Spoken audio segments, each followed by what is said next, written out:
Welcome to my channel Supriya home kitchen. আজ আমি আপনাদের কাছে নিয়ে এসেছি চিংড়ি মাছের ভাপা। তার জন্য কালো সর্ষে 1 চামচ, সাদা সর্ষে 1 চামচ, পোস্ত 1 চামচ। এটা নিয়ে আরও কিছু দেবো, ওটা দিয়ে দিচ্ছি। তো এটা দেখুন হাফ গুঁড়ো করে নিয়েছি আমি কাঁচা অবস্থা। এবার কাঁচা লঙ্কা দিয়ে দিলাম, আদা দিয়ে দিলাম, পরিমাণ মতো জল দিয়ে আবার এটাকে পেস্ট করে ফিরছি। আমি একটা খালি টিফিন বক্স নিয়েছি। টিফিন বক্সের মধ্যে 500 গ্রামের মতো চিংড়ি মাছ নিয়ে নিলাম। চিংড়ি মাছটা কেটে ধুয়ে রেখে দিয়েছিলাম আগের দিনে, এখন নিয়ে নিলাম। চিংড়ি মাছটা নিয়ে নিলাম। এর মধ্যে এবার মশলা দেবো। স্বাদ মতো নুন দিয়ে দিলাম, হলুদ স্বাদ মতো দিয়ে দিলাম,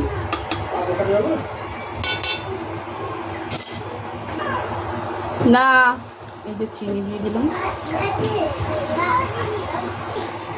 এবার আমি ওই পেস্টটা দিয়ে দেবো। অতটা পেস্ট দেবো না, বেশি করে না দিলে মিক্সার মেশিনে হয় না।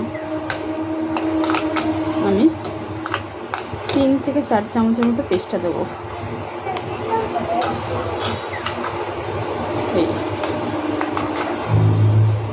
পেস্ট দিয়ে দিলাম।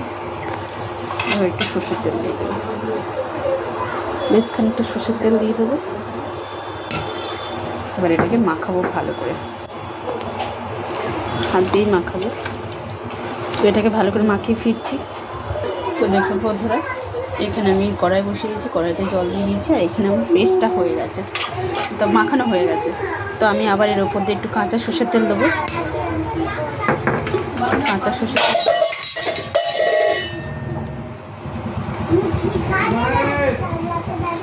লঙ্কা দিয়ে দিলাম, দিয়ে ঢাকনাটা করে দিলাম।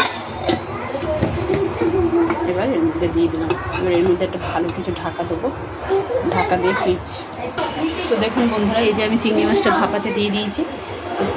15 মিনিট পরে আমি আপনাদের কাছে ফিরছি। তো একটু করে বারবার করে খুলে দেখে নিতে হবে যে আমার কড়াইয়ের জলটা শুকনো হয়েছে, শুকনো হয়ে যাচ্ছে না। আছে বন্ধুরা, দেখুন আছে। তো আবার পরে কম হয়ে গেলে আবার দিয়ে দিতে হবে। তো পরে ফিরছি। 15 মিনিট হয়ে গেছে বন্ধুরা, গ্যাসটা বন্ধ করে দিচ্ছি, পরে ফিরছি। তো দেখুন আমার ভাপাটা খুব সুন্দর হয়েছে, দেখুন। তো আপনারা ট্রাই করবেন, ট্রাই করে কমেন্ট করে জানাবেন আমার রেসিপিটা কেমন লেগেছে। ভালো লাগলে লাইক, কমেন্ট, শেয়ার করবেন, আর আমার চ্যানেলটা সাবস্ক্রাইব করে দেবেন। গরম গরম ভাতের সাথে এরকম একটা ভাপা হলে বন্ধুরা আর কিছু চাই।